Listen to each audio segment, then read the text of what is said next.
Christian, our man, welcome to the show. How you doing tonight? Man, I'm doing good. Good. So, man, right off the top, I gotta know, have you ever typed your name in a Google search? No, I haven't actually. That's a So, good question.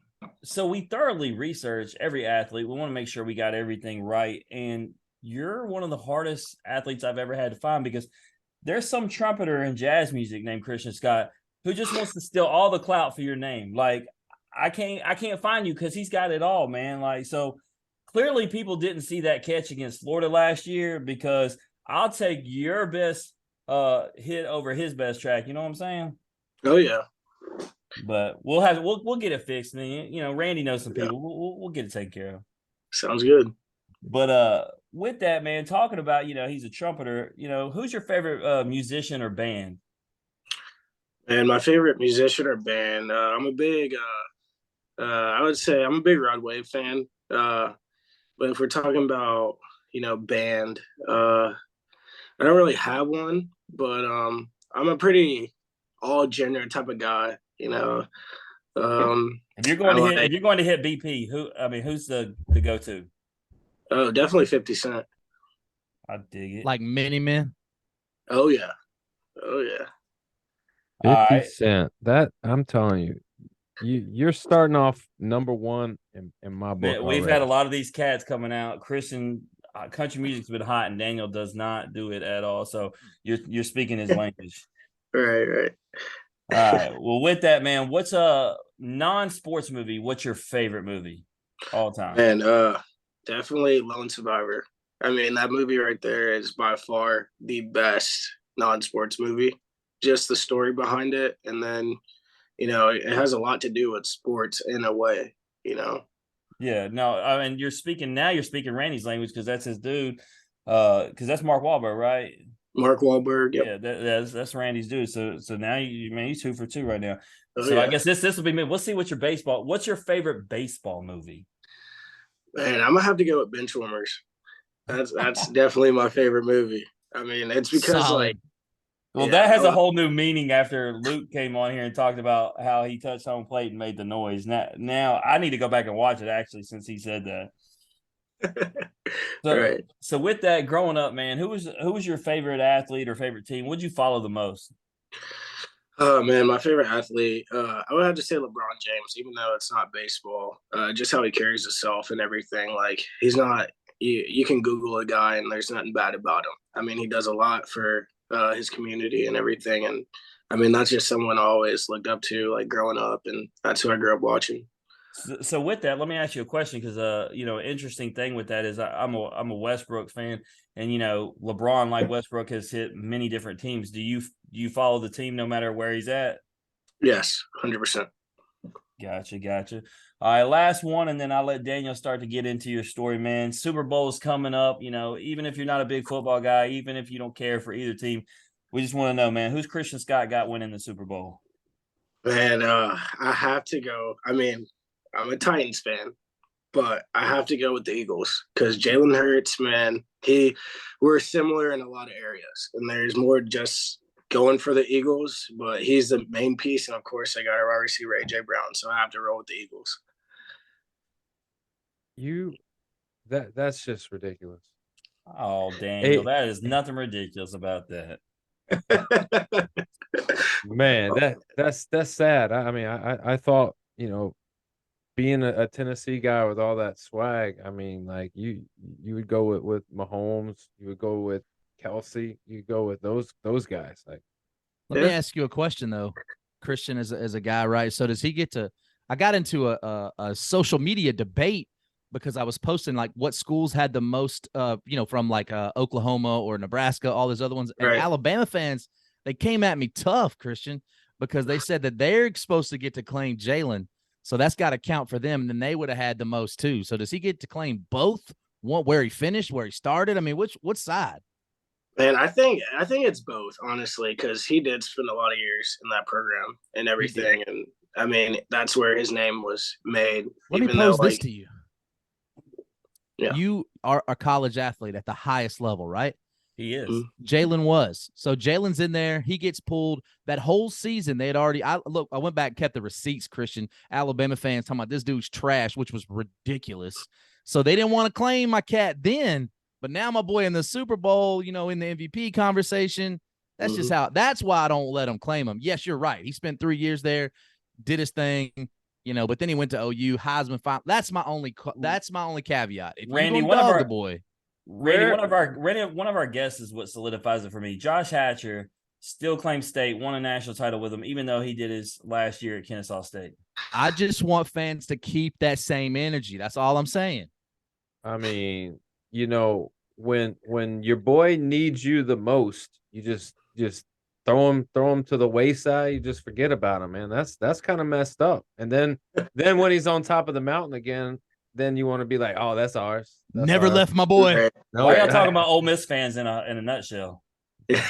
I'm gonna be talking about state fans when Cam James is over there playing for the Tampa Bay Rays. Yeah. Let's go. All right, Christian, man. Let's jump into your story, man. Obviously, we got to start from the beginning. So take us back a little bit. Tell us a little bit about your hometown, where you're from. Yeah, so I'm from Clarksville, Tennessee, born and raised there. Been there all my life, pretty much. Haven't really been anywhere else. I have family in Texas as well. I visit them some here and there. So it was pretty big when we played in the Shriners Classic last year. I got to see them. And that's pretty Clarksville, Tennessee, and Houston, Texas. Nice. So, obviously Clarksville, Tennessee guy, got some Texas ties, but man, like you got brothers, sisters, mom and dad, who's all in the picture for you? Yeah, so my parents are divorced, but it's crazy because a lot of people see my stepmom at a game and we actually look just alike. She has the freckles and everything. So it's kind of crazy. But I get questions about that all the time. And my dad, he's a hardworking guy. He's taught me a lot that I know. And then I have an older sister who I have 2 nephews as well. And that's pretty it in my family tree. And then I have a couple of step siblings. Shout out to stepmom for being at all the games too. Man, she's awesome. Get it, She's awesome. So, Yeah. I mean, I don't want to pry too much, but I think it helps kind of tell the story and kind of, give us a little bit of insight of like, things, and struggles and, adversities, growing up. But like, at what point does this happen? Is this early, or is this like, middle school or high school? Like when does all this change and divorce and the family structure start to reroute itself?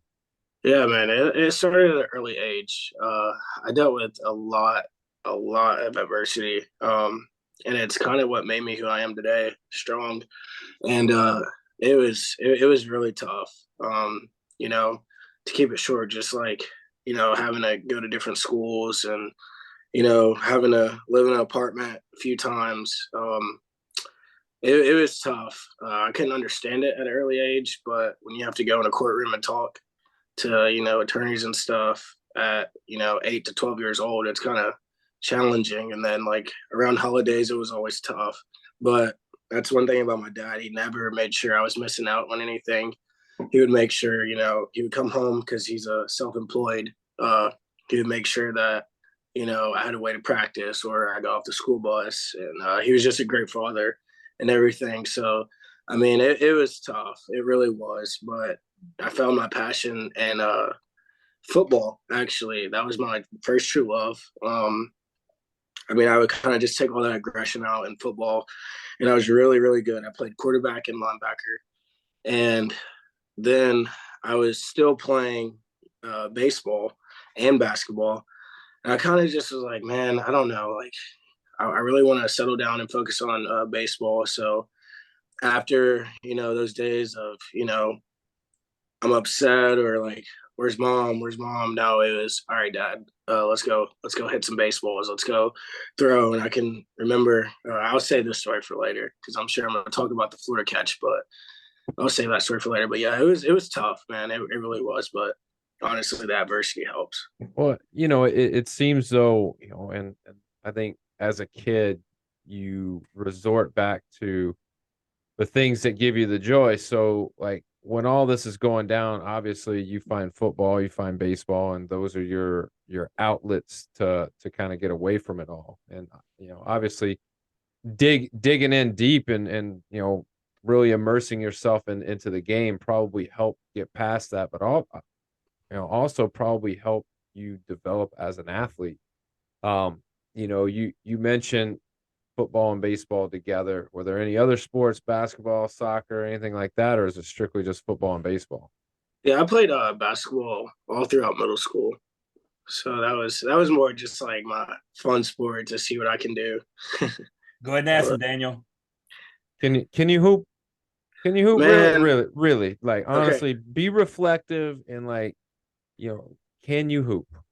All right. If I'm being honest, I cannot shoot a basketball to save my life. But the reason being, I hit my growth spurt at an early age. And so I was actually a big man in middle school. And so my post moves and everything are electric in my defense. But when it comes to shooting, not a clue. Not at all. I mean that's brutal honesty. That's what I'm looking for Yeah. because I ain't gonna say no names, but they have or still do wear orange, and they claim that they're good at basketball. And We got a name drop, so we can ask him. Yeah, the first one. Go ahead and tell him who it was, Daniel. It was Cheese, man. Chad Dallas says he's the greatest thing on earth when it comes to basketball. Like he claimed, like you would have thought he was a basketball player, not a baseball player, the way he was talking. But what he should have never done was agree to do an episode with his brother Jack Dallas, who would then come tell us that he rode that middle school bench pine, and it all came out. To be fair, I've never seen Chad play basketball, even when we go play pickup. But see, that tells me everything I need to know. A guy who claims he's that good, and I love Chad. He's like, if he said he wanted to come on right now, we'd bring him on. But if he's that good, people are gonna know about it.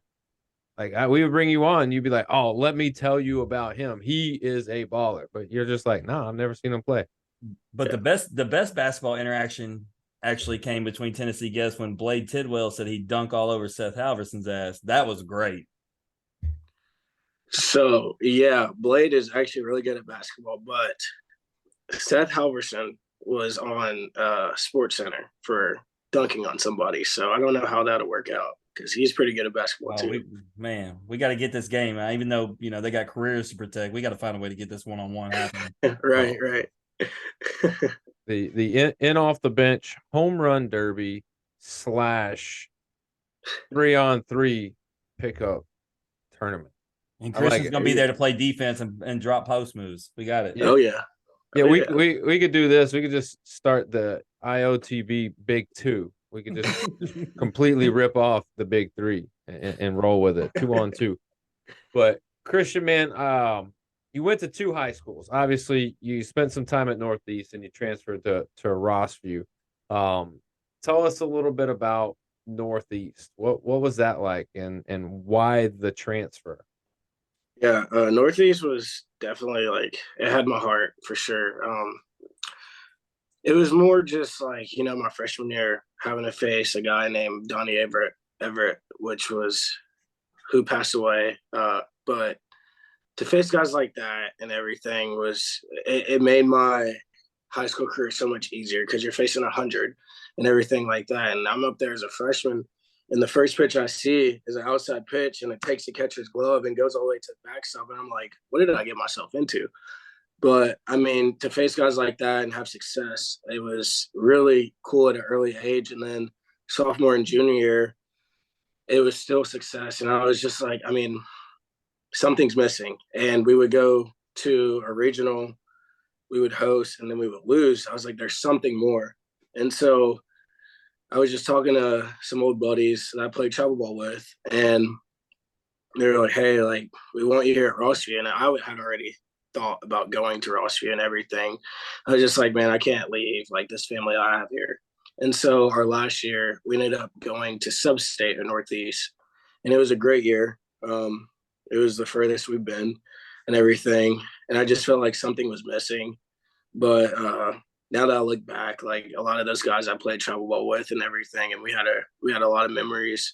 We had a great team, but we were just missing something, and I couldn't figure it out and everything. But yeah, a lot of success in those 3 years. It still has my heart and everything. But like I said, I just knew something was missing.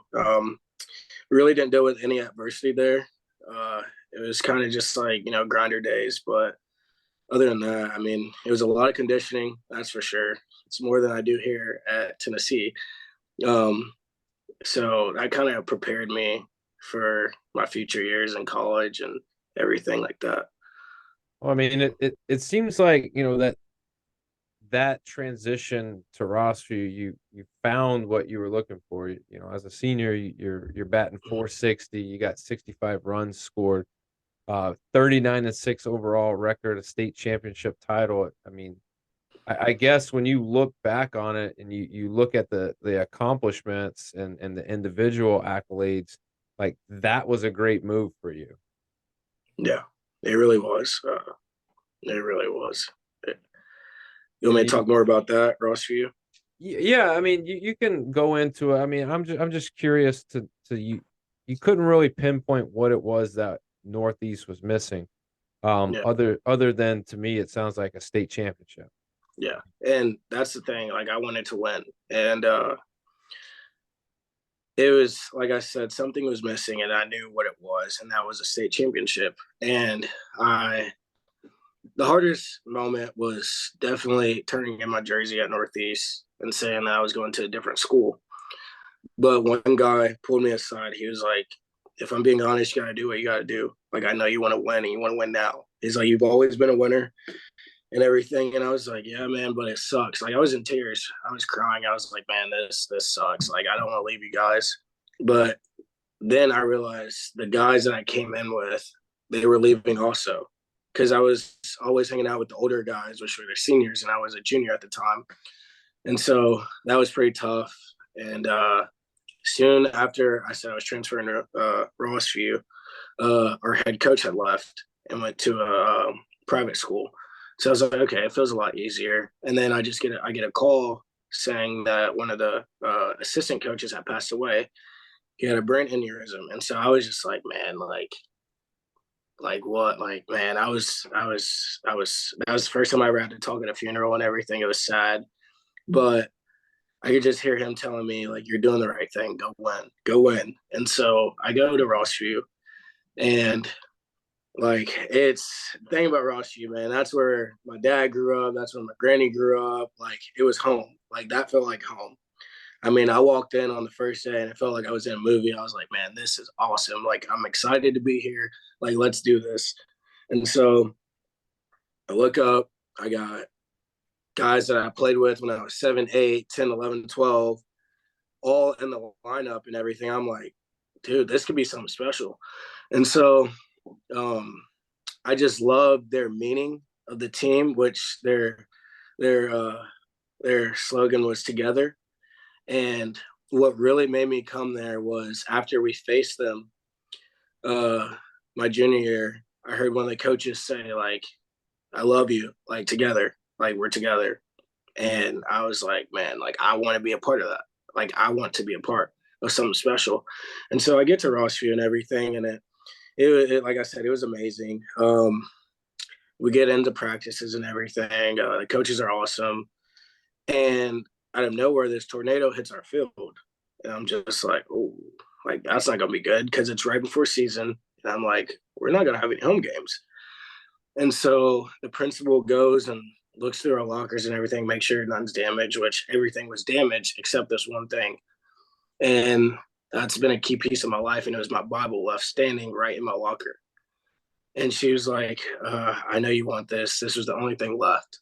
And I was like, and I just teared up. I was like, that moment I knew, I was like, it's going to be something special because the adversity that's hitting us now, it's going to feed us later on down this road. I promise you. And I had a talk with all the teammates. I was like, we just need to work hard. And I promise we will get to the state championship and we will win. And so that happened. And man, we started off hot. My first debut, I hit a home run. It was all this welcome to Rossview. And then we started getting in the season time, like midway through the season, and we faced them at more adversity. A bunch of trash talk from other teams. My house got checked. My old house that I was living in at Northeast was getting checked like 16 times a day.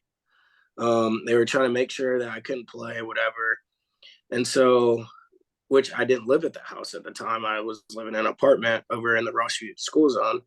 And so it was just like a bunch of like annoying stuff. I would get called up to the office every other day and everything. So I finally got cleared. We lost a few games, just we shouldn't have lost. And I was like, hey, like we had a team meeting and I was like, hey, what are we down about? Like there's nothing to be down. And so we get to the district championship, we win, and then we go to regionals and all that. And I look up and we're in the state championship. I had no idea who any of these teams were. I knew a couple players, but I was like, dude, we're outsized, whatever. But I was like, hey, remember that adversity we faced early in the year? Yeah, it's. I mean, we're about to win this thing, and so we just roll through. I mean, we're beating guys 11-1, just smoking them, and then we get to this one game we needed to win, and we had our graduation that day. And guys were stressing, like, we're not going to make it to graduation, whatever. I was like, hey, it's adversity, right? Same thing we've been facing. Like, let's do this. And so we're losing. I want to say, I forget the score, but we were losing by like 2 runs, and we had bases loaded. And one of our guys, you may know him, Gage Bradley, he went to Vanderbilt. He transferred. He kept swinging at high pitches. And sure enough, I was like, oh, man, please don't swing at the high pitch. And so bases loaded. I think it's like bottom of the 7th or something like that. And here comes a high pitch. We're all like, no, don't swing. And he hits it, and he goes over the fence into the parking lot, and we win to go to the state championship. And we faced a team that we have already faced and lost to, got drilled by. And so we're kind of like, what do we need to do? What do we need to do? And it's just like, play ball. That's all we have to do, play ball. And so we ended up run rolling them in the run rolling Brentwood in the state championship. And it was just awesome. All the fans, all the love and everything. It was truly amazing. And so, yeah, that's how that went. I mean, it's incredible. I mean, it's a story that seems like there's so many aspects of it where it was like just this divine intervention of like signs where like it's almost meant to be. 100%. You know, obviously you start, you know, your journey at Rossview, but I'm sure at this point college is on your radar. So, you know, between travel ball and high school ball, when did you start seriously getting recruited by colleges? Yeah, so my junior year, I mean, I always got like small schools like Austin P, which is a great school. It's a hometown school, Memphis. Yeah, Memphis. What you laughing about? He knew that would bother you. I'm gonna end this now. And it's been real. Yeah, schools like Memphis, Coastal Carolina. I was hearing stuff from Louisville, Vanderbilt, and Tennessee were my big ones. And so I was really in deep conversation with Vanderbilt. Still think Corbin's a great guy when I was talking to him and everything. And a lot of their guys were talking to me and stuff. And I was just like, yeah, but like I said, I just feel like something's missing. I don't know. And so I played travel ball and everything for Clarksville Orioles. I played for the Royals Met Scout team, all that. But I mean, I really didn't. I took it serious, but I was just having fun. I mean, and then I get a call saying like, "Hey, we want you on this Team Tennessee team." And I was like, "Okay." And it's like a Sunbelt Classic. It's in Oklahoma, and you stay with host families and everything. And so at this time, this is when Tony Vitello, there was talk about him being the Tennessee coach and everything. And I was like, okay, yeah.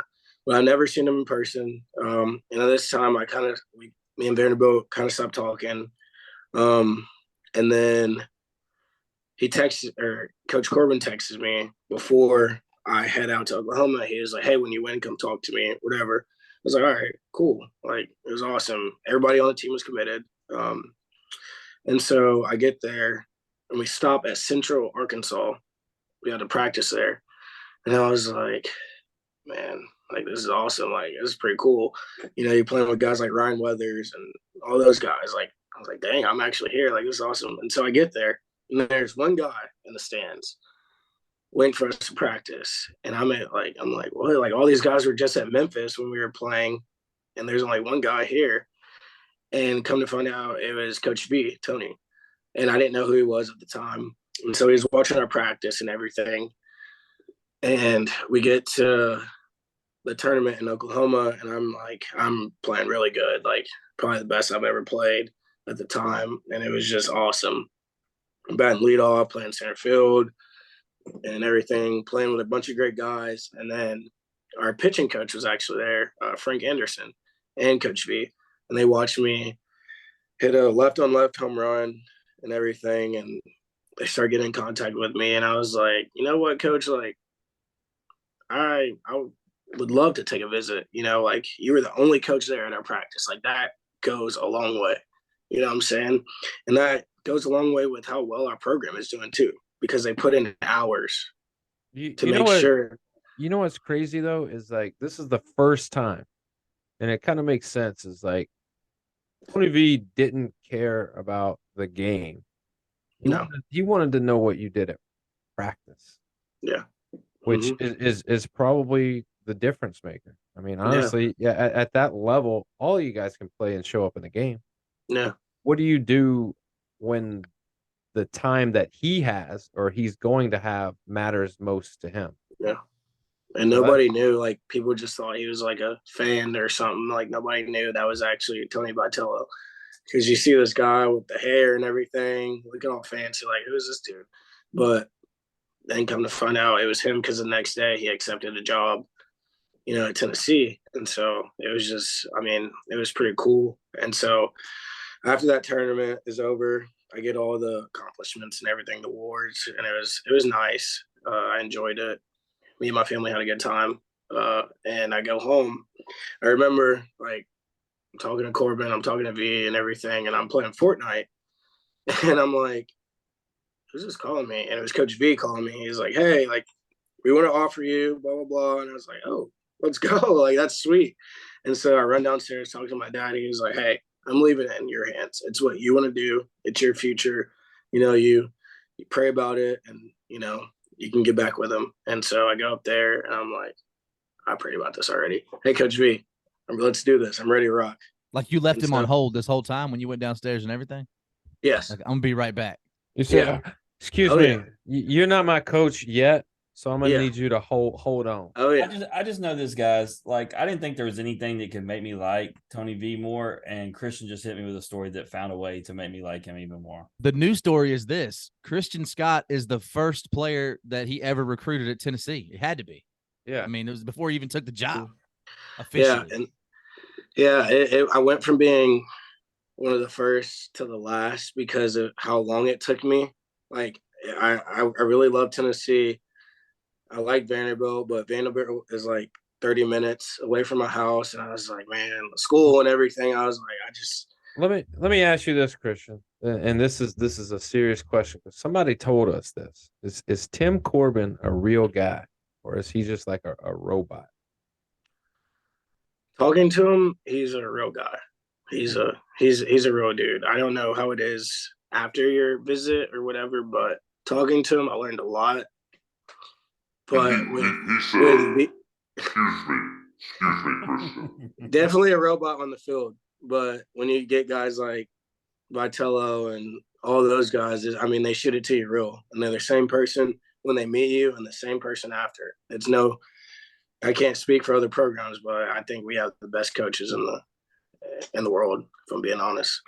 Yeah, I mean, I was gonna ask, man, like, why Tennessee, but like, I don't even have to ask. Like, it all makes sense. Like, I feel like there was no visit needed. Like, him coming to your practice and showing up and just being, you know, that guy and then offering Mhm. you on the phone and really going, you know what? Yeah, sure, Christian, go ahead. I'll hold. Go do your thing, man. Yeah. It's crazy, crazy. But I will ask, was there anything outside of that where you were like, this is definitely not what everyone else does? Mm, it just a culture, like, I mean, just like him saying, like, hey, like, you're gonna be the start of something great. Like, we're building a culture here. Like, and it's called like the decade of the Vols. Like, I mean, and I'm seeing it from freshman year to my last year now. It's just like things are starting to come together, and it's crazy. And I'm getting that same feeling I did in high school. So No, absolutely. So, but yeah, you get to Knoxville. Obviously, you know you're kind of in between two great programs. But let's be real. At the time, Tennessee's not really a great baseball program, so it's kind of a yeah. leap of faith for you too. As you're going in, you get on to Knoxville. Just walk us through what that experience was like coming on to Knoxville for the first time, and then just obviously you talked about Vitello and Anderson and Elander and all the guys that kind of helped build it. But just what did you learn the most as your experience there when you first get on campus? Yeah, so like as I first get on campus, like just like this is a support staff we have, like our advisor Megan Anderson, our trainer Jeff Wood, strength coach was the big key. I was like, man, like this dude is vicious, bro. Like I'm talking about big jacked up dude. Like I'm scared of this guy. And so we get there and everything, and we have to, this is at the time where there's grass still on the field. Like, we didn't have turf yet, and it was all sand and everything. And I'm like, oh man, this ain't gonna be good. I'm not gonna lie. I contemplated baseball for a few. I was like, is this really what I want to do? But after that, man, just those grinder days, it was awesome. And then, I mean, the chicks are pretty good there too, here too. You know what I'm saying? I do But know exactly what you're saying. He might so, he might be the first of 180 guests that actually came out and just said Just that. And be that's what's real up. with it. dude, I'm telling you, man, I mean, that's how I got a cheerleader out of it. You know what I'm saying? It's like just nice. Like, but just like, yeah. And also like the guys that were there, like they knew the guys coming in were here to change this program. And so it was free range. I mean, he told me is like, hey, you could start for us right now. Like, I'm sure like a lot of guys get that, but like I actually felt that, you know what I'm saying? Because they were like kind of, down in the dumps for a few years. And so it was just, I mean, it's just cool to think about it. And then my high school teammate, Elijah Pleasant at the time, he was coming here too.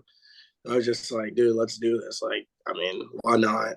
But just it was tough getting used to all the workouts and everything. But I mean, the body transformation is pretty awesome to see now.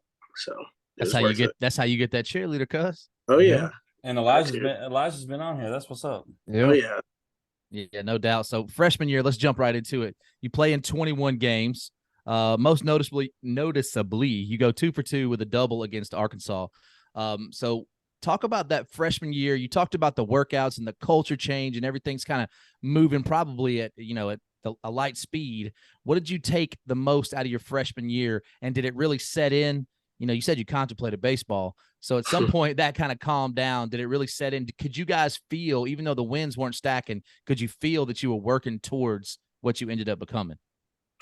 Yeah, I really felt like in the inner squads and everything, just like seeing a difference in the way I play and just like critiquing like things I do. Like I'm getting used to the things like the video room, my body getting stronger, hitting all the time, like throwing all the time. It was just like different. But then I look at it like I still do it. I'm like, how did I do that stuff back then? Like I'm just a freshman, right? And that's what everybody thinks. Like that's where you get yourself like in a dump where you're like, I'm just a freshman. Like I just want to, see how well I do, whatever.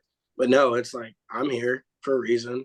I'm here to change this, so let's do it. Yeah, I'm a freshman, but I'm gonna give you the best that I got, and let's see if you can return the favor because I promise my best is your best is better than your best.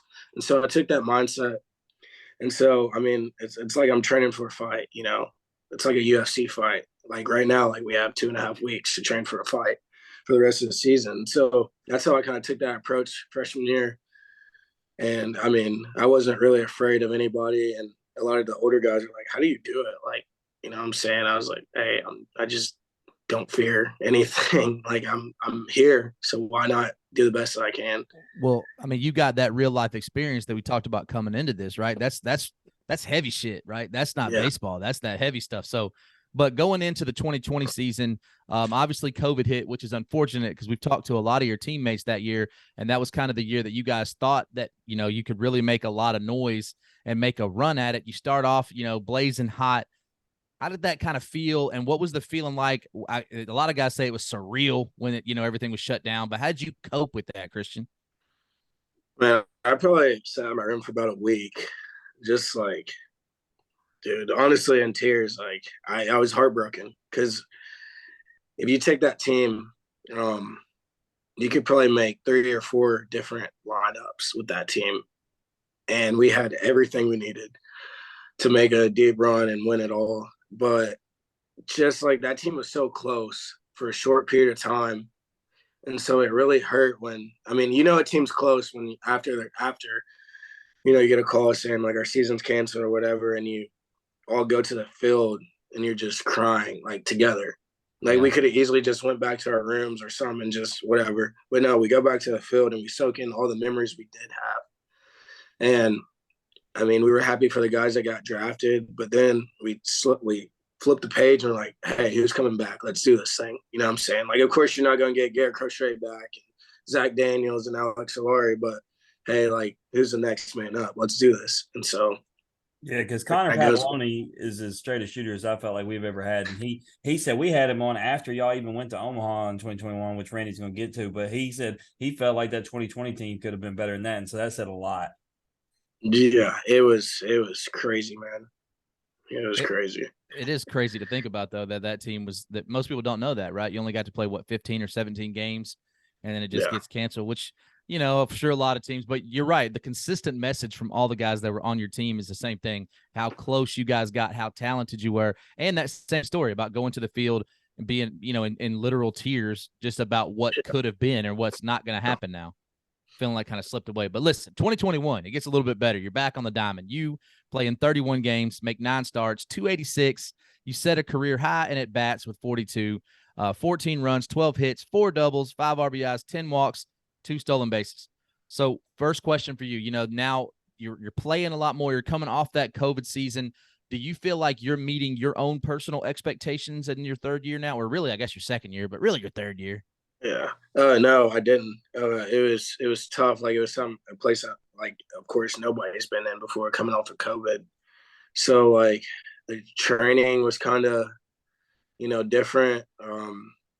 Just getting back in the routine of things. It was a little bit tough. It was a tough year, but I mean, we did the best we can, and that's the year we went to Omaha. So. Oh, yeah, we're going to get into that, too. As a team, obviously, you just said it, right? You make it to Omaha. A lot of fireworks along the way, and we got to start it off because Jim is an LSU fan, so we got to talk about the fact that you guys just beat up on LSU all season. No mercy to those guys. But I want to first talk about the sweep against LSU, and then I want to talk about the Drew Gilbert walk-off home run in Game 2, which you were the tie and run, and you helped make that happen. What was going through your mind as he was walking up to the plate?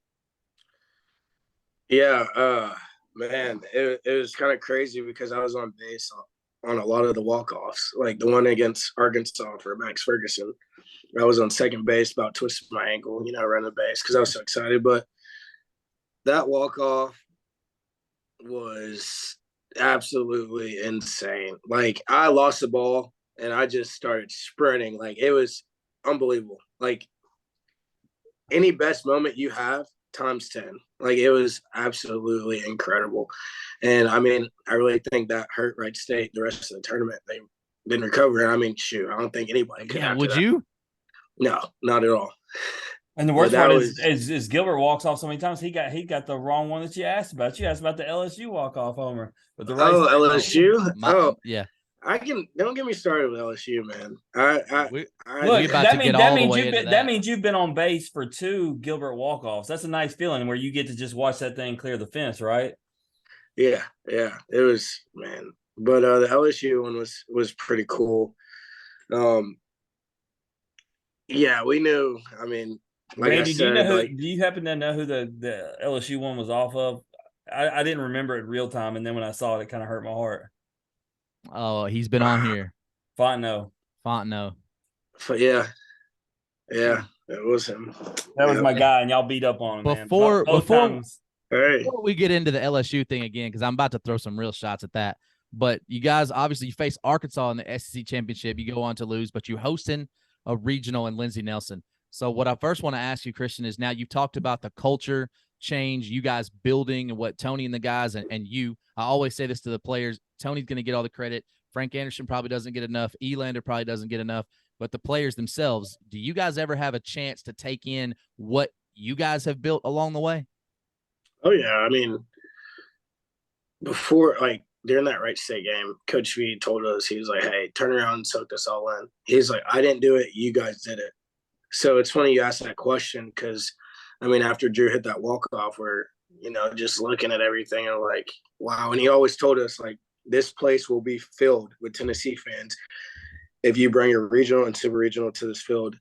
And sure enough, we look up, it's like we blinked and everybody was just there. It was crazy because you go from like not even 500 people in the stands to just packed, like fans on top of you. They're supporting us, and man, it was crazy. And so Got we watch knew, parties outside. yeah, yeah, man, it was so loud. Like I've been in Arkansas, and it's by far probably one of the loudest stadiums. But I guarantee you, after this year, Tennessee will be number one because, man, those fans, and we just added a porch, another deck or another level of the porch. It's going to be crazy. But that regional and super regional it was awesome to play.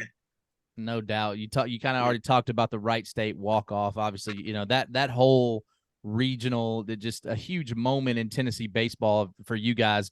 You advance on to the super regional. You're hosting LSU. Now, during the season, Paul Maneri made some comments about those very fans you're talking about, how they were nasty and rude and all this other. So when they walked into that stadium, I can only imagine just the vitriol that was coming from these fans. So you guys beat them down again. I mean, you're sweeping them again. Christian, what y'all got against LSU?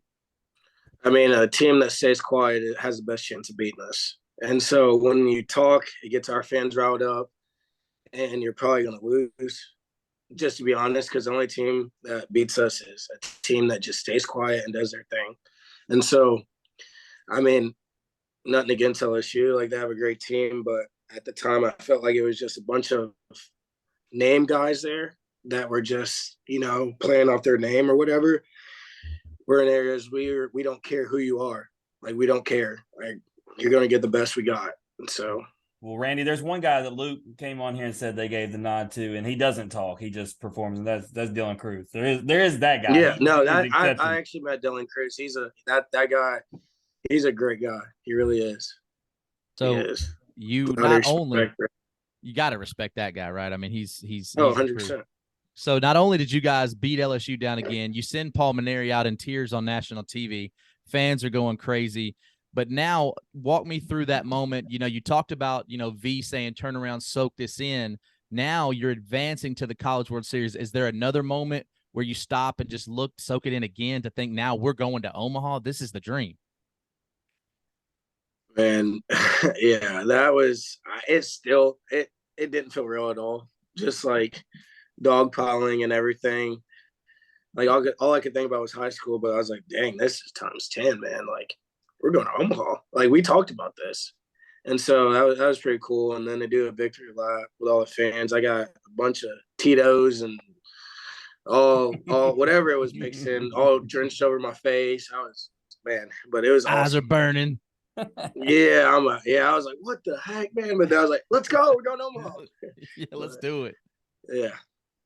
So obviously just that experience was awesome, but we're going to jumping into 2022 for a second. You're bouncing back from the defeat in Omaha and all that was. So I'm sure you guys got a chance to soak that in, but now you guys are not the surprise. You're not the hunter. You're the hunted at this point. But we know about the talent at Tennessee. We kind of know what you guys are bringing in, the deepest pool of outfielders in college baseball with what you had going on. And I just want to ask you, how hard from a personal standpoint was it for you? Because we talked to Trey Lipscomb about this very thing. It's just waiting your turn and being ready when the moment strikes. Yeah, I think it's just, I mean, it's one of those things like you practice how you play. So I practice, hard as I possibly can and know that when my time comes, it's, time to go and everything. So, I mean, I pray about it and I just, work hard like during practice. And I'm a firm believer how you practice is how you're going to play. Let me ask you a deeper question than that, Christian. Do you feel like everything you talked about with your family and your struggle coming up and the tornadoes in high school, you think all that prepped you for what sports is and it gave you more of a perspective for how to handle things? Without a doubt, 100%. Because everybody's been through some stuff, right? But you just told a story that's heavy, bro. Like, I don't know that everybody's been through that.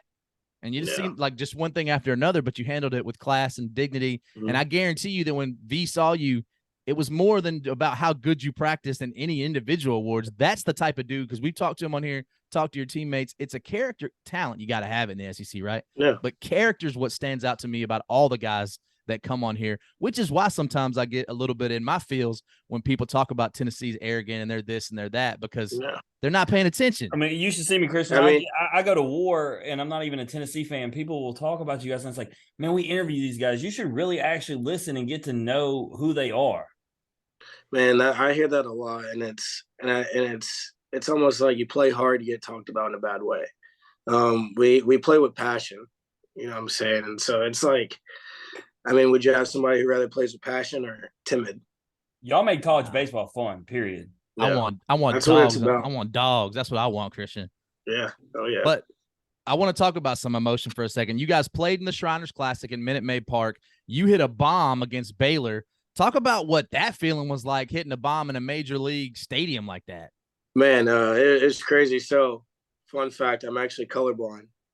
I'm partial colorblind. And so – Tennessee's orange, right? Yeah, of course. You got to bleed orange. Let's go. Let's go. Of course, I see that. But it was kind of funny because as that ball was coming in, it looked silver. And I was like, what the heck? And I just swing. And, I put my best swing on it. And I just see it flying. I'm like, holy cow. I mean, I play this on MLB The Show, right? But I really just hit a home run at Minute Maid. And it was cool to do it in front of all my family and stuff. So, it was awesome. And in front of me, I was there. It was awesome. Were you? Yes. I think I did see you. You were on the LSU side, right? Yeah. No, during the no, sir. I switched to my Tennessee. He was eating a hot dog sandwich, though. I switched to my Tennessee In Off the Bench podcast shirt for the Tennessee games. Big fan. There you go. He did. So I want to talk about the next thing. I'm going to ask you in a second which one was better. So there's no sugarcoating it on this show. We have two rules. I'm really glad you didn't go to Vanderbilt, because we have every other athlete from every other baseball team in the SEC other than Vanderbilt and Florida. Florida, no go. We don't got Florida athletes on this show, Christian. So you make one of the all-time great catches against Florida, and you're pumped. I mean, your gloves over the wall, absolute, crazy. I get goosebumps just thinking about it. What felt better, that catch or hitting that bomb? The catch. It had a lot to go into it than the bomb. I mean, the bomb is kind of – let's go. The bomb is kind of self-centered, but the catch had deeper meaning, because without that catch, then my guy Trey Lipscomb doesn't become the home run leader. And without that catch, Redmond Walsh doesn't break career saves or something like that. I forgot the accolades. Oh, so man, that's deeper. Yeah, so it's deeper than just the catch, which was amazing. But – to help those guys' future and everything was even more special. So here's the 3-2 pitch. Ball is hit to left field and back and at the wall. Christian Scott brings it back. A fitting end to the Tennessee comeback. Was that the Florida announcer? As the Volunteers have swept the Gators. Yeah, that was bad. And I like hearing this the emotion, just the life be sucked right out of. But I also think, Daniel, he may have because I was watching that game in real time, and it was hard to tell that Christian actually caught it. The Tennessee announcer said it as soon as he did it. What's his name? I couldn't tell. John not Fulkerson. Damn, he was there for 27 years. because Christian, the way your glove was bent completely over the fence, you can't Yeah. see the ball actually go into the glove. So until you expose it, I didn't know that you had it. My boy John, the radio guy for Tennessee, because I was watching it, but I'm Wilkerson, listening to his John Wilkerson. Yeah. Dude, he knew it off top. That guy is one of the best. I'm biased because I'm a Tennessee fan. That guy's awesome at baseball play-by-play. Yeah. I mean, you really feel like I was watching it, but I felt like I was there. How good did it feel to be in their crib too? Man, it was awesome. Their new crib. It was kind of sick, and we were actually looking at the wall. We were like, man, that's kind of weird. Like, because ours in right is small and everything. We always practice robbing homers and all that, but for it to be in left, and I was like, this is a new ballpark. It's kind of sick. I was like, I might have to rob one over this thing right here. Like, you know, we do like Thursday night BP or practice where B hits the fungos and left, center, and right, and we rob home runs and stuff. So we actually practice that stuff. But no, that was pretty sick, especially to end the game. Absolutely, man. So yeah, so you guys you dominate all the way through the SEC for the most part. Talk to me. What was your favorite series of the SEC season? And why was it Vanderbilt? No, I'm just kidding. Yeah. I would have to say, Vanderbilt for me. And that was because like I made another great catch and left. That was pretty cool. And beating Corbin is always fun. And then I mean I was locked in hitting wise, but it felt like my flu game almost because I was sick before, and so I had to miss a midweek game. And I mean I was down bad.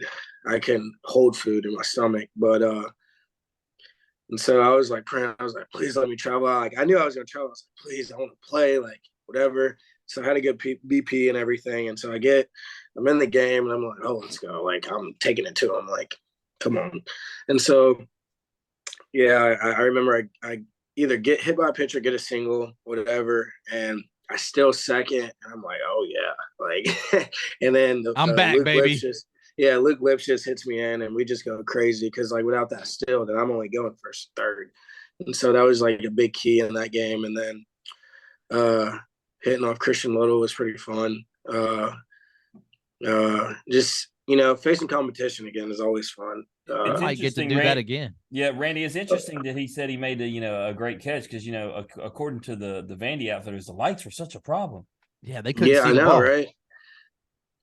Yeah, and then y'all obviously you got a little bit of extra because there's the whole the checking the bat stickers and all that. And we've talked to a few of your teammates about that. But for you, like, is everybody aware of what's going on? Or y'all like, what are they doing? Man, like, it was confusing because you could tell, like, we were so hot, you could tell something was going to happen with that facing that ball club. And so, and Coach V kind of prepared. He was like, whatever they throw at us, let's just roll with it. And so it's kind of crazy. After the fact he hits a home run, they want to check the bat. But like I said earlier, don't start nothing with us because I promise you it's going to be a lot worse for you. I agree. So, I mean, can't be mad at us. That's where our passion comes from. That's why people hate us, because you start something and then we take that and run with it, and then we'll act like we're checking the bat or doing something, and now we're the bad guys. Just don't start anything. Don't start none, won't be none. Well, Randy, before you move on, I'm gonna tell him my favorite series was Ole Miss because I was there, and I love watching the fans lead by the fourth inning because y'all have ran them out of there. That was beautiful. Y'all just teed off, and they were talking so much smack coming into that series. And so for me, obviously I wasn't at Vandy, so I can't compare it, but I was at Oxford and Starkville, and so to watch y'all just come in there and melee them as the number one team was fun. Well, since we're doing this, my favorite series was Mississippi State. And when Lounge goes back and listens to this, and Chad and whoever on Twitter listens, when y'all went up there and dropped a 27-piece extra crispy with dry biscuits and no tea, that was my favorite. That's right. Mississippi State wasn't chirping at them, though. Ole Miss was. Oh man, no. Mississippi State was bad. The fans were bad. That's what I had been told as well. They were chirping. Man, maybe left field Lounge wasn't, but there was a couple that were. Oh, and right field, I was in center, and right field, man, I was hearing some crazy stuff. That's actually an I interesting was- dynamic, Randy. He just told you the truth. Left field and right field, because you just said it, Randy. Left field and right field are completely different. Yeah. But also, I will say this. They are great fans after competition. I mean, they hand us just pans of food I had never even heard of. We're getting turkey legs and all this. Like, man, I do appreciate that, though, because, I mean, we were starving after giving them a butt whooping. But I was going to say, y'all were out there for about 7 hours just hitting around, a little BP sesh. Yeah, they took care of us after the game, though. It was pretty cool. Yeah, some good people down there. But listen, I want to get into the last thing. You guys go into the SEC tournament after falling short before. This time you win it against Florida. I think you really love playing against Florida. Now you're the number 1 team in the nation going into the regionals. Is there any talk about the whole, no number 1 seed has ever won the College World Series? Or is that not even talked about as a baseball superstition? It was talked about because my roommate was Trey at the time, and so he was on ESPN and doing all his stuff, and we were watching and everything. We just kept hearing it pop up on TV, and so we just said, "Screw this, shut it off." And I mean, I'm sure it may have creeped up, but we really didn't pay attention to the number 1 seed. We were just playing ball, but I mean, it was tough hearing it over and over again. It was weird. Look, I mean, Do you we believe knew we it? were Do you good. believe in it now? That's what I need to know. Oh, 100%. I believe in it 100%. so no If you number look 1 at seed this year. statistics, if you look at statistics of like the Arkansas, like what happened to them that year, and then the next year they went to Omaha. Same for Vanderbilt. Just like you can't let it get to you. You gotta flip the page. That's why when me and Randy were doing our rankings, our projections, he put LSU at 1. I put Tennessee at 1. I said don't put that on me. Yeah, I had I'm y'all at telling you. 2, but it was no disrespect. It was all out of love. I'm telling you, man, you'll be surprised. You'll be I think surprised. so. I got the draw, man. Let's talk about the draw. After you win the SEC, teams are coming in, and if you don't really follow college baseball, you might not know some of these teams. Like Campbell comes in, but those guys can rake, and it was Georgia Tech, right? Yeah. Those guys can rake. They got pro players on their roster. You guys do. It's a battle, but you fight through. You get through the regional. But just talk about how tough those teams are for people that don't know. Man, we felt like nobody wants to see Tennessee win, but that was tough. Like Campbell, man, I guarantee you take them and put them in the SEC, and they wouldn't skip a beat. They were a good ball club, and you got guys like Georgia Tech who has had success. Like they're like not easy either. And Right. then I think it was Alabama State. They were good too. I mean, we gave them butt whooping, but they were good too. So it's like no easy games. Of course, like you don't expect easy games there. No, But dang, they don't do you no favors. no, not at all. The only favor they do is just giving us home field advantage. We're going to talk about that in a second, because when the brackets came out, we were on the show, and when that all came out, how they were working out in the regionals, I said the only thing that I don't want to happen is I don't want Notre Dame to face Tennessee, and the reason I say that is because that team, like you mentioned it already, the team that can beat you is the team that really doesn't do a lot of talking. They're just grown ass men. Them dudes are like older than Luke Lipschitz, and he's 40. I mean, they're just a bunch of dudes, right? So they come in, and we all know how that series went. I mean, they win the first game. You come back, do put the whooping on them in the second game, game 3. But like, if you were to tell you guys before the season, you got one game against anybody in the country to go to Omaha, you would have taken that 100 times out of 100, right? Yeah, 100%.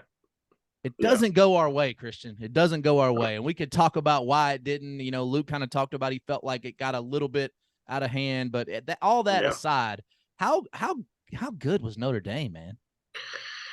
Man, they were – it was weird. Like, we knew they were good, but it's like, all right, like, let's do this. Didn't really know they were an old ball club like that. Like, we look at the scoreboard, it's like senior, fifth-year senior. I'm just like, golly, man, the only freshman is a pitcher that came in against us, a lefty. Like, these guys are old. And so, I mean, it was tough. Like, it still is tough. But hope to face them again sometime. I mean, when we had the Mississippi State guys on after they won the national championship in 2021, you remember they went to 3 games with Notre Dame. They said Notre Dame was harder than any team they played in Omaha. Yeah. So, and those are the same dudes, to Randy's point. Like, they lost the one dude, the guy they called the Greek god or whatever, but he was like the only guy. Like, the whole team He's still came trying back. to find his home run ball. Man. Landon Man. Sims' first home run he gives up is like 500. And it was foot. and it was so weird too. Like, just like, I don't know, it didn't feel real. Like, not when we lost, but just like playing them, it was just like so weird. Because we have old guys on our team, but like that whole lineup and everything was older. And so I'm just like, man, like, why does this feel so weird? And then when we lost, it was just like, here we go. Do you know the weirdest feeling? Go ahead, Randy. I think you might be fixing to say what I was going to say. No, I don't think I am. But one last thing, I'm gonna turn you over here. So after you've had a couple of these seasons where Tony's kind of giving you the soak it all in speech. What does Tony say after that when the season's over and there are some guys you're not going to play with anymore? There's really nothing to say, but just tears coming down. Honestly, it's honestly, if I'm being honest, it's a moment we never felt before. Being the number 1 team, it didn't feel real. Honestly, Coach Fee was messed up for a little while after that. He really didn't say much, just kind of saying, I'm thankful for you guys. It wasn't like we were getting yelled at for losing. I mean, somebody's got to win, somebody's got to lose. But it was a tough moment in right field after that game. Can I ask you one last question though? Did you watch the World Series after you guys are out? I did. I'm petty as hell. I ain't watching nothing. I watched. I mean, I didn't want to, but at that time we were like, all right. Actually, no, I take that back. I'm getting it mixed up when we lost.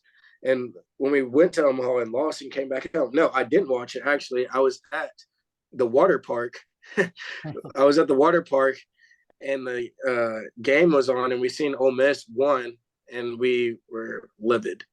But no, I did not watch a single game.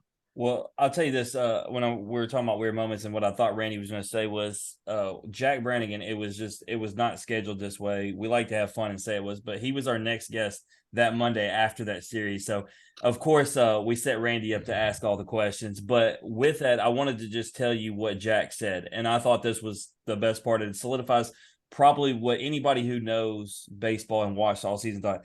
He still literally said Tennessee was a better team. He said we were just the better team that weekend. Yeah. And I think that's the truth of the matter. And that's what it comes down to in sports most times, right? The better team doesn't always win. And to really solidify, Randy will tell you, Dylan DeLucia came on here from Ole Miss. You talked about seeing them win. He sat there and said they think they're lucky stars that y'all got knocked out. He said they did not want to play y'all at all. Yeah. Dylan learned his lesson from running his mouth after that one game, didn't he, boy? Yeah. So coming into the season, as we were just talking about, in every preseason ranking, y'all are number 2, LSU's number 1. Y'all seem to be, in most people's eyes, a tier above everybody. Y'all are absolutely loaded with talent. We know the arms, but starting this year's scrimmages for you as a batter, who has been like the 1 or 2 guys that have been the hardest to hit off, whether it's the big names or maybe the names that people don't know as much? I'm sure if you ask everybody on our team, it would be the two guys, Chase Burns and Chase Stillwater. But I'm gonna say Seth Halverson right now. To see that guy just battle injury and come back, it's gonna be very, very good, and he's gonna help our team. So I would say him. We got a guy, Andrew Lindsay. He's also a tough AB. Just nothing but power sinkers and cutters, just all of the above. But he's gonna be pretty gross. They're definitely the 2 toughest. Would you say? Because my next question was going to be who's flying under the radar. I think the answer may be who you just said. Is Halverson maybe flying the most under the radar because people forgot about him because he was hurt last year? Yeah, 100%. Yeah. I think so. And that's not a bad thing at all. and I think it fits right into his style of play. Because I mean, I tell you what, if I was in war and I needed one guy, it would be him. And I'm telling you, he doesn't fear anything. I guess you can say he's a psychopath on our team. He's taking But over for Gilbert. 100%, yeah. So if it's bottom of the ninth, and we're up by one, I want that guy to close 100%. That's So what's up. The Christian Scott yeah, endorsement. I love it. So, yeah. we recently had Blake Burke and Zane Denton on. So taking them out of the mix and yourself, tell us about some of the guys that we should really look for in the batting lineup. Whether it's names that people should know or not know, kind of same thing with the pitching. Give us a few names. Yeah, I think Maui Ahuna is going to be a big key. He's a shortstop. I mean, he can swing it, handsy swing, can pick it with the best of them all. Griffin Merritt, he's a transfer from Cincinnati. Uh, he's almost like a guy like, a Notre Dame guy who's older, can really handle the bat. He's not going to, outrun you or anything or, do anything flashy, but he can really, handle the bat and hit. And a guy like Christian Moore had a really good sophomore or freshman year, who's been through it. So I'm excited to see where he's at this year. It's going to be a pretty good year for him. And then another one who's probably going to fly under the radar is I could get into Jared Dickey. Everybody knows what Jared Dickey has. I mean, he pretty beast. But Charlie Taylor for sure. He's a catcher. Can really throw it to second, pick you off, whatever. But I think he's going to be another key piece in our lineup. And that's why I wanted to ask you that question, because so many people talk about what's lost, and Randy, is constantly trying to inform people. You don't realize there are so much talent, and there's guys like you and Moore and Dickey who are returning. Then, like you said, the transfers coming in. Kyle Book. Yeah. And I don't think people realize that they're focusing on the names leaving, and they don't realize the names that are there. And so people talk about the pitching, but they just don't talk about the lineup enough. And like you said, you like that, right? Like, go ahead, doubt me. That just fuels the fire, right? Can I ask you a question though, Christian, man? And obviously as a teammate, you mentioned his name. How cool was that moment when Charlie gets the standing ovation and they're chanting his name, right? Because he was kind of struggling, right? I don't know what the moment was like for him, but how cool was that for you guys? It was awesome. I mean, we had his back, but I mean, of course, like, he's young, so it's kind of tough, getting thrown into the fire like that. But next man up, and it was pretty cool to see the fans behind him, because they easily could have said, "No, screw you, Charlie." Like, no, like, costing us a game, blah blah blah. Could have been bashing him, but no, like, and that just goes a long way with our support here, our fans. So. Yeah, no doubt. So one last one, and then I'll let Daniel play a game with you. A lot of talk about the series this upcoming year. Obviously, we've been talking about LSU, but being that you're somebody who's been around the program and you've had the Arkansas drama, so there's a lot of talk. Y'all gotta go to Alex Box. Y'all gotta go to Baum Walker. For you personally, man, which one are you more excited about? I'm excited, regardless of who I'm playing or whatever, but I'm excited to go to LSU because I've been to every single school except LSU. And but if it was to be who I'm most excited about playing, I would say the first game on the schedule, and that's Arizona. I mean, that's who we're worried about right now. So Yep. So there's been a long pause in playing, anticipating the first game, and I would imagine that's probably the message that coaches relaying to you guys, like, can't look forward further than today, and just worry about today. And then when that first game comes, you worry about that one. When the second game comes, you worry about that one. But man, it's been amazing just to hear your journey and hear your story. I appreciate you coming on, but before we let you bounce, you got to play a game. You got to play this or that, all right? Because we got to finish our judgment on you, Christian. All right, you down to play? Oh yeah, let's do it. All right, man. It's very simple. I give you two options. You choose one option or the other. Just be decisive, man. Don't say both. Don't say neither. Just pick the first one that speaks to you. I got you. All right, here we go. Pizza or tacos? Tacos. All right, it's Taco Tuesday. Something like you're a fan of? Is that like an every week He's a thing for you? LeBron guy.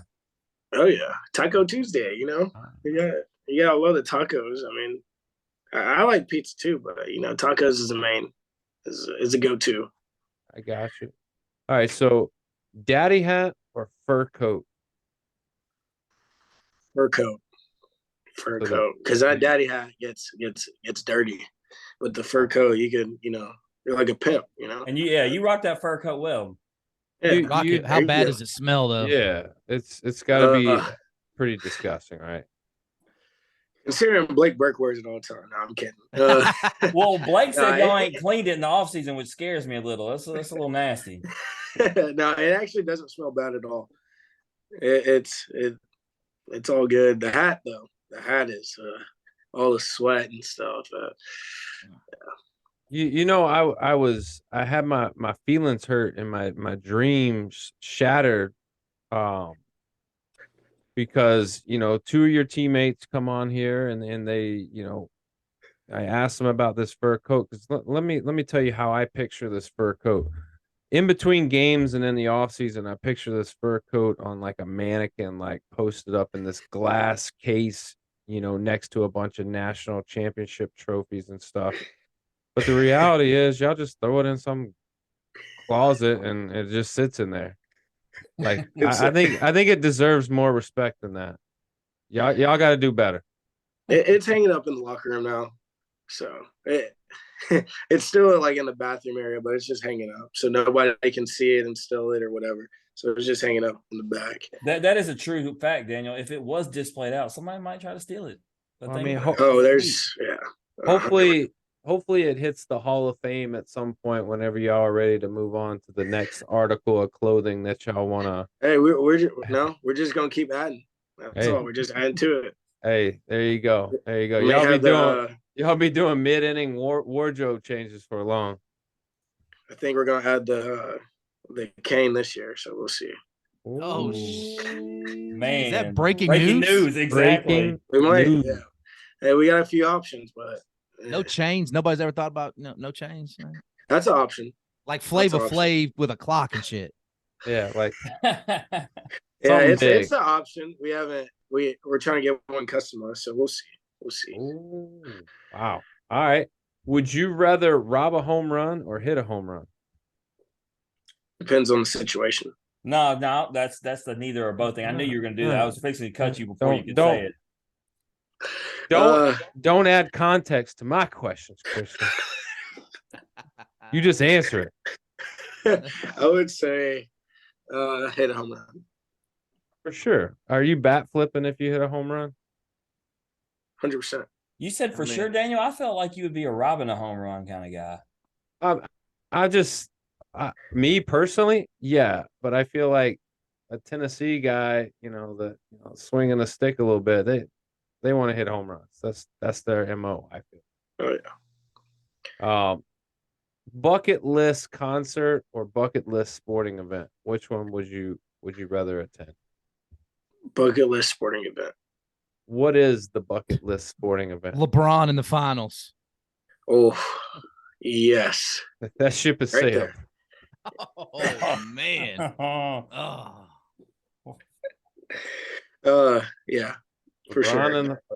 LeBron in the finals. Well, hey, let's do this then, Daniel. Since as you say the ship is sailed, if you could pick one of the finals performances he had, Christian, which one would you have went to?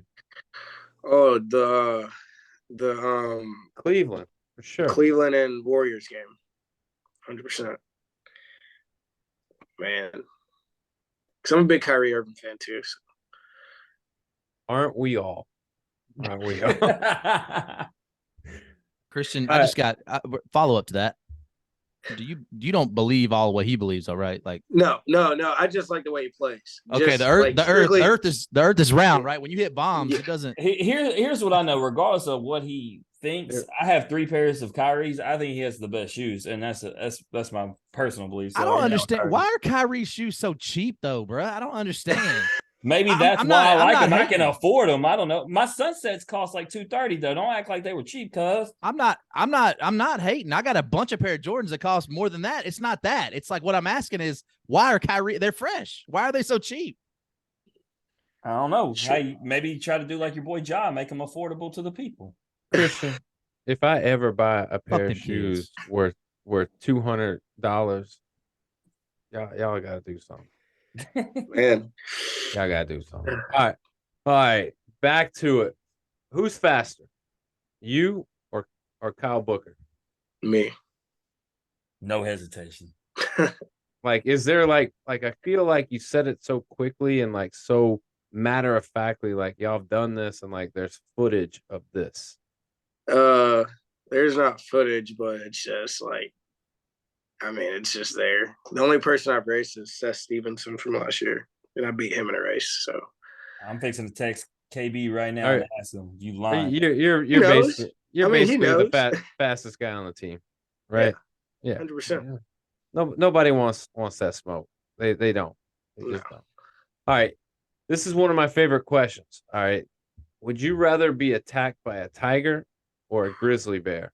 Like, which one? Like, you got to pick the one that you feel like you got a better chance against. So which one do you take?